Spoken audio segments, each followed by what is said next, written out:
Good morning, and thank you for that long introduction. I apologize for that, but that's what happens when corporate PR goes to work and you don't watch what the heck they've said about you, I guess.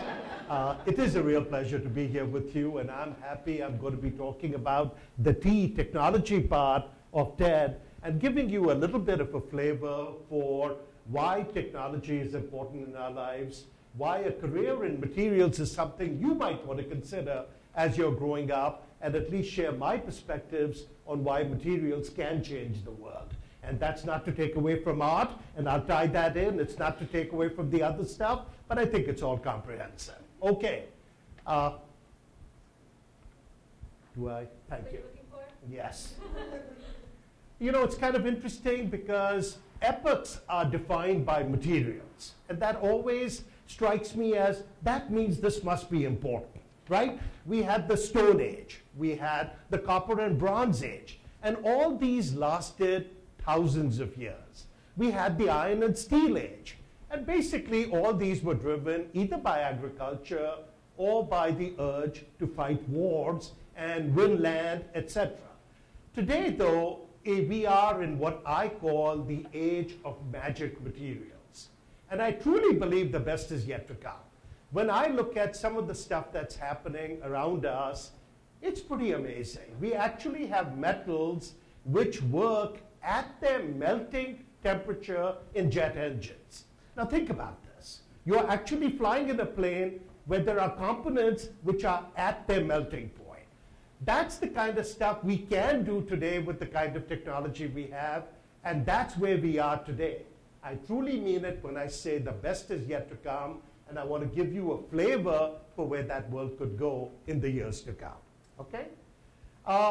As I prepared for this talk, I went back to the TED.com website and said, you know, let me see if there are other people who've talked about materials and said where this could be going. And there are some fascinating talks that I at least wanted to bring to your attention. The first one is particularly intriguing to me, because Carpenter actually manufactures this product. It's called shape memory alloys. What are these things? Believe it or not, you can actually take wire, you can put it in a ball so you can wrap it around your finger, whatever. You can then take literally a lighter and go over it, and it converts into a straight rod. Okay? So this thing literally retains its memory of the shape it came out from. And this talk talks about how this happens. Kind of interesting because the applications can go everywhere, from the Mars rover or antenna out in space, where you can ball it up, run an electrical current through it, and pretty soon you have a big antenna that unfurls and gets all kinds of signals. That's the exotic. The mundane is it's actually used as underwire in bras. So when your bra gets twisted, put it back in the dryer, and it's back in shape. So, you know, pretty interesting, the kind of diversity of applications. But I would urge you, go back there and hear the talk. The author does a great job talking about how these materials work. The second one, liquid batteries. A professor from MIT who talks about liquid batteries, which are so critical no matter what kind of energy we use. The point he makes is, if we are going to use alternate forms of energy like solar, well, you've got to have a way to store it, because you can't say it's nighttime and therefore I don't have power. He's actually working on what he calls dirt cheap materials, because they come from dirt, and uses layers to really generate batteries which have very high current. Pretty fascinating stuff. There's a talk by a gal by the name of Rachel Armstrong who talks about architecture that repairs itself.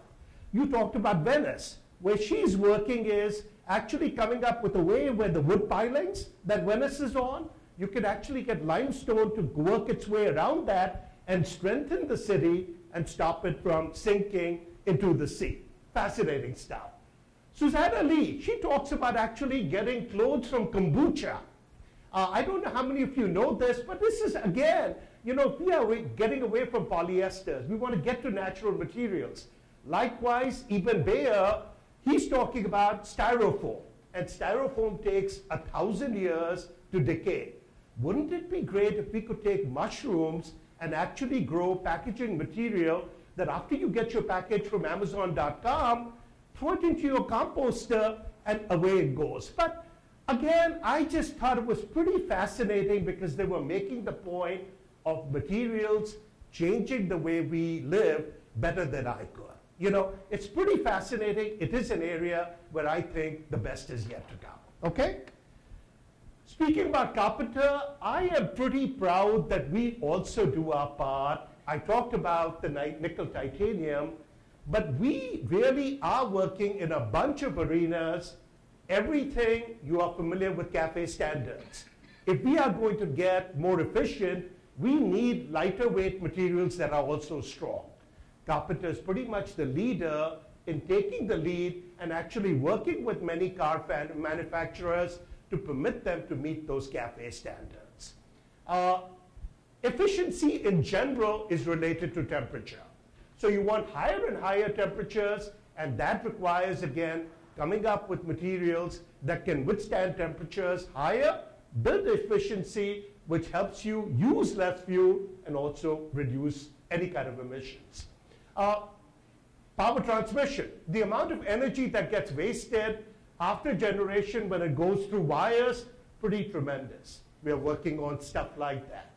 Longer lasting components, whether it's corrosion resistance or whether it's wear resistance. A huge amount of waste that goes on that you can actually take away. And finally, lighter weight materials.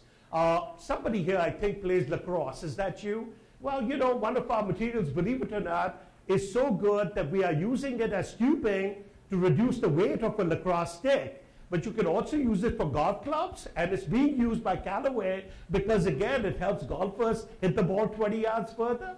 Same material ends up getting used in aerospace fasteners. So the kind of applications you can run into with this kind of stuff is pretty amazing. And finally, nanomaterials.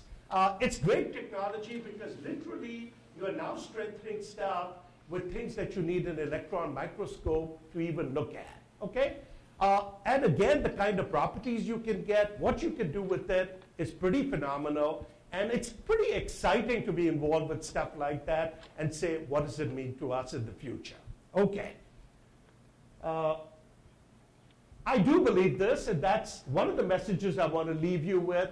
Technological change will drive our lifestyle. You know, we are in the midst of a recession, and I truly believe the one thing that Republicans and Democrats agree on is the more technological innovation you have, the more the economy grows, the better off we all are in our standard of living. It's really an answer that doesn't have negatives, reduces the deficit, and reduces taxes at the same time. So think innovatively. My purpose today is also to make you think about a career in the sciences and in technology, okay? There is a shortage of engineering talent in this country. Places like India and China are really putting out 100 times as many engineers as this country does. The problem is also that our immigration policy has been a problem. When I grew up, you could come to this country, you could get a job here. Following 9/11, we've changed immigration. So kids from India and China are no longer able to stay here even after they get PhDs. I think that's crazy, okay? But there is a shortage, and the only way you're going to fix it is if we encourage people to take algebra at an early age, to follow that up with calculus, and do physics and chemistry. If you don't do that, by the time you graduate out of Wilson, you're not getting a degree in engineering.